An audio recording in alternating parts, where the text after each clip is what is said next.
Hello, everybody. Thanks for coming. My name is Bill Schroyer. I'm a senior GIS analyst with the Long Range Planning Department at Wake County. We're going to discuss with you our land cover analysis and tree canopy assessment project that we've just done recently. My co-presenter is Joe Joyner from DRG. So what did we do? Well, we got ARPA money. I don't know if anybody's familiar with that. It's the American Rescue Plan Act funding. They've allocated $1.9 trillion to COVID relief federally, and over $5.7 billion was directed to North Carolina. Approximately $217 million was allocated for what they call SLRF, the Coronavirus State and Local Fiscal Recovery Funds. The county put out to our departments the ability to apply for some of this funding.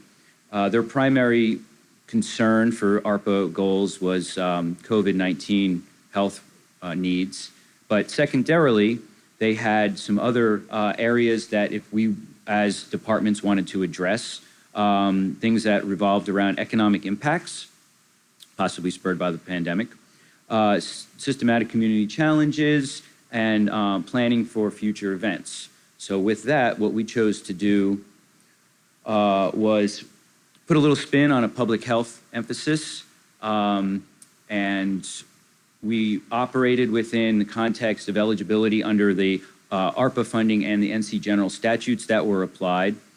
They wanted us to focus on one-time projects and investments that didn't have recurring expenditures, prioritize things around diversity, equity, and inclusion. We were to consider qualified census tracts. They're HUD qualified based on poverty levels. They also change. So at the time, we were looking at the QCTs for 2021, 2022. Focus on ways we could leverage other funds. And, again, there was a little bit of an emphasis on COVID. And then kind of direct to some outside agencies, if possible, to aid us in some of these projects. So a little bit about Wake County. We are 857 square mile county with a total population of greater than 1.2 million now. We're one of the fastest growing counties in the nation, actually, if not in North Carolina. And we have 12 core municipalities, so the county plus 12 municipalities that are growing significantly. Our Board of Commissioners had laid out a while back some goals, and we were able to use our ARPA application to check two of the boxes of their board goals around community health and vitality for this project and for growth and sustainability. So by checking more boxes got us a little bit of higher score for getting the funding for this ARPA project.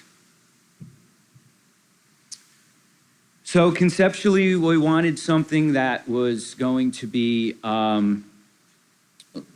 looking at our current circumstances. Again, very fast-growing county. We're doing a lot of development. We have a lot of concern around converting the natural state of the county to development.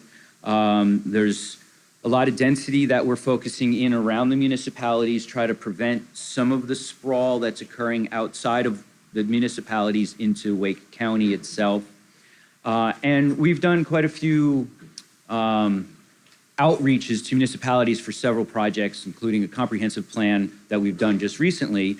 And one of the chief concerns in surveying our population was the tree loss. So we kind of had all of that in our pocket from a previous projects moving towards this application.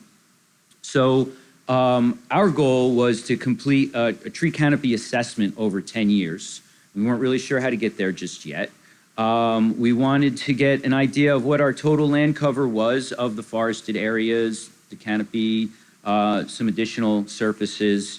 We wanted to be able to account for some of these so that we had some metrics moving forward with a point in time. And then as we kind of move to maybe the next 5 years, possibly the next 10 years, even with inside our comprehensive land use plan, we'd be able to kind of identify some of these as metrics as, how we're doing with the applications that we have from the comprehensive land use plan and what we've identified through this ARPA-funded grant program.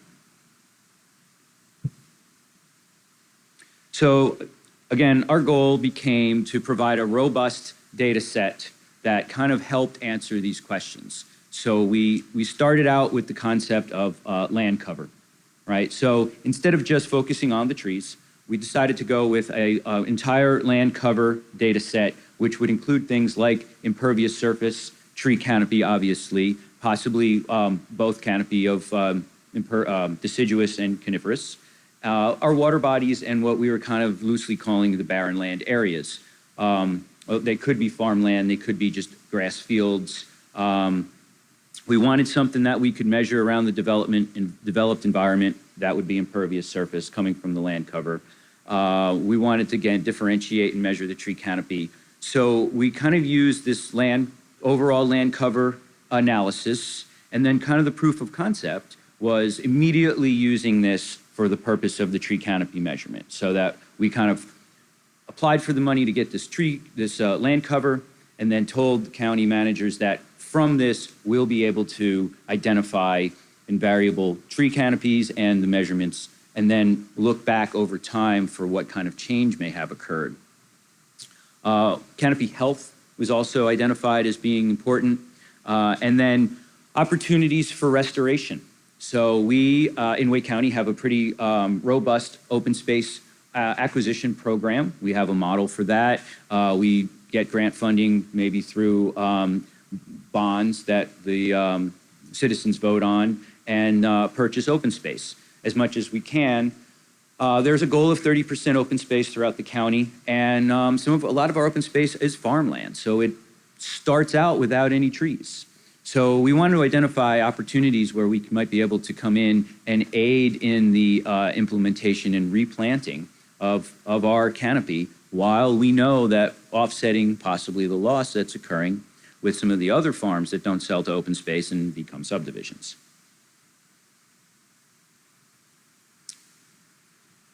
Joe, you want to jump in there?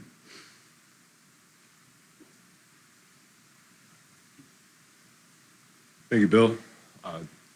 Joe Joyner, Davey Resource Group. I am a senior associate consultant with the environmental consulting division for Davey. A lot of you might be familiar with Davey Tree.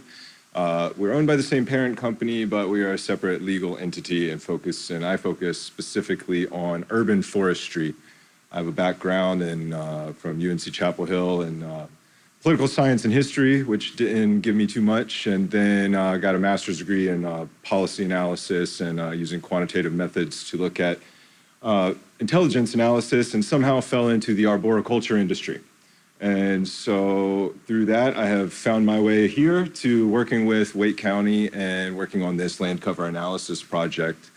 I'm not a GISP, I'm a BCMA, so board certified master arborist, and where I interact primarily with GIS is doing field data collection. I run field operations, and I also help out on the interpretation of the analysis, which we have a team in Kent, Ohio that does the heavy lifting on the GIS analysis side. And where we're at with this project is the project's still ongoing. We have not produced any final deliverables, but we have completed the analysis, and we've started putting together some maps, and that's what we are here to share today. I appreciate you guys allowing me I feel like an outsider, but I've had a good time at this conference. I was a little skeptical at first that anybody would schedule a conference during the ACC tournament, but my boys aren't playing till 7 tonight, so we're good. I told Bill I might bail otherwise, but here we are, so let's get going. There were several tasks as part of the scope of the project. So we started off with the land cover analysis, and then moved into where we did 8 classes of land cover. Today we'll just keep it simple and talk about the 5 class. And from the tree canopy layer that we developed, we did a historical change analysis looking at 2010 to 2020. And I'm going to talk fast so we can get to the maps and the interesting stuff. And then from that 2020 tree canopy layer, we quantified the benefits using iTree software suite. And then we looked at creating priority planting areas. So those are areas that are available for planting, and they are prioritized against a host of different criteria: urban heat island, stormwater runoff, social equity index, and a few others in there. And then once we created those preferred planting areas, we then ran a tree placement model. So looked at the number of trees that we could fit in those polygons. And then from there, you can project out, you run all sorts of scenarios using just simple Excel spreadsheets and looking at timetables for achieving certain canopy goals or how to expend budget, et cetera. And ultimately, this is culminating in the reports, which we're developing a countywide report, and then there will be a report for that focuses on each one of the core municipalities as well as on Wake County's jurisdiction. So, for the 5-class land cover, this is what the map looks like. 857 acres. That's quite a bit there. 857 square acres. You might have my number wrong there. I don't have it written up there. Square miles, right, there we go. Thank you, Bill. Tree canopy, impervious surface, grass, bare ground, open water. Wake County is sitting as of 2020 at about 54% tree canopy coverage within the county limits. We did look at impervious under canopy, so just to let you all know that. So, land cover, impervious surface as it's reported in the 5 class is underreporting the total amount of impervious surface as we're taking a bird's eye view and looking at land cover. So there is canopy that overlaps impervious surface, so we did account for that in the analysis. And then we took the tree canopy layer and dichotomized it between deciduous canopy and coniferous canopy. We looked at 7 different geographies. They're listed out there. So the corporate limits, extraterritorial jurisdiction, municipal transition areas, watershed, census tract, census block groups, and parks. So 548,000 acres, 54% coverage, and then we're looking at, in Wake County, approximately 70% of Wake County's canopy is deciduous, the other 30% is coniferous. That map right there, it is a little bit difficult to see. The colors chosen might not have been optimal, but the light green there is coniferous and the dark green is deciduous. So all of this data and maps and everything will be publicly available, and there's an immense amount of data that's going to have a wide variety of applications. And as it relates to me, I primarily just look at tree canopy.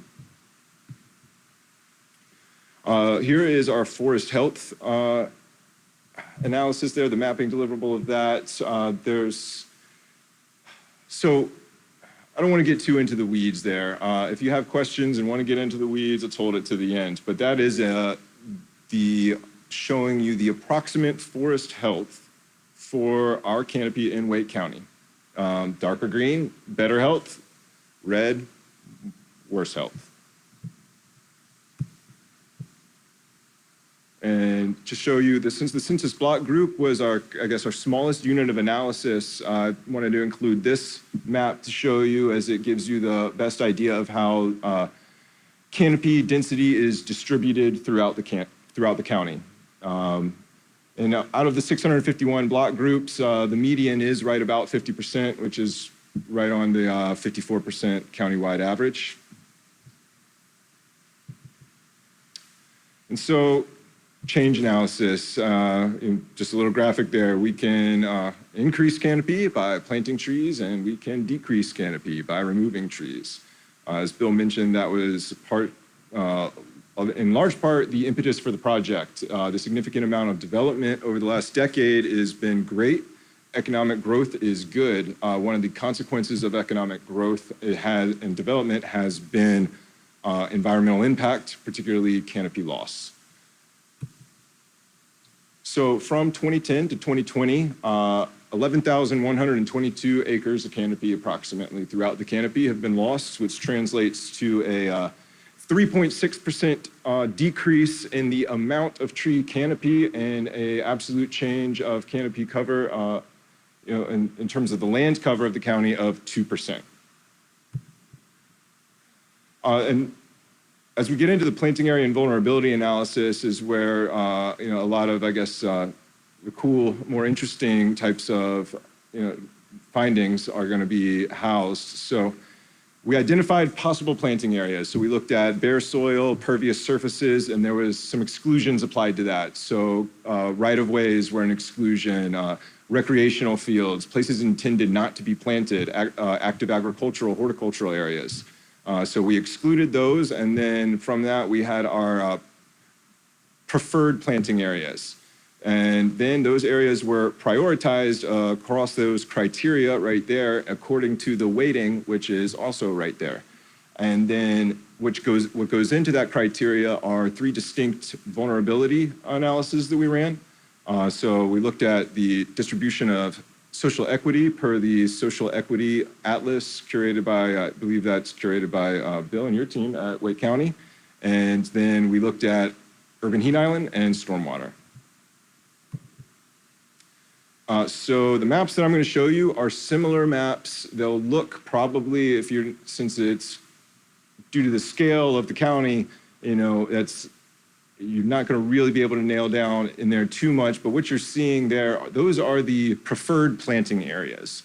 So those are the preferred planting areas prioritized according to the social equity atlas. The areas that are the darker red are the areas where planting trees will have the greatest impact in mitigating against the adverse effects, mitigating against the areas that rate highly on the social equity scoring.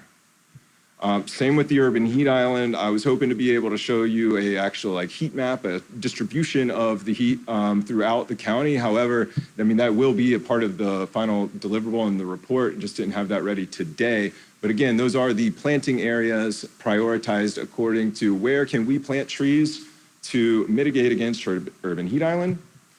There's a little close up there. Stormwater, same thing. As you notice, particularly on the west side of the county there, that's Jordan Lake is just on the other side of that county boundary. Been a lot of development pushing out that direction, and you can see that is reflected by the prioritization here. And so we took all of those criteria, combined them into a composite index. And so there we go, are those same planting areas, but this time the composite index, which is all of those criteria from a few slides ago, weighted in that order from those slides.